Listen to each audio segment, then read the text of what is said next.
প্রিয় দর্শক ভাইরা, আপনারা দেখতেছেন পুকুরের মধ্যে যে হাঁস দেখতেছেন। এই হাঁস ডিম পারে, এই ডিম দিয়ে আমরা ইয়ে করি। দেখতে পারতেছেন আসলে হাঁস, এই হাঁস ডিম পারে। আপনারা বুঝতে পারতেছেন যে হাঁস ডিম পারে।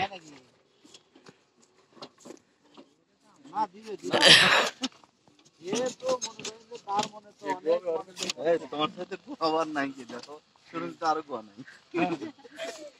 নেপাই না একবার দুই গোয়া তো লুচি করবে। এই দিদি বড় মানুষ তো, তার মনে হাজারো মানুষ।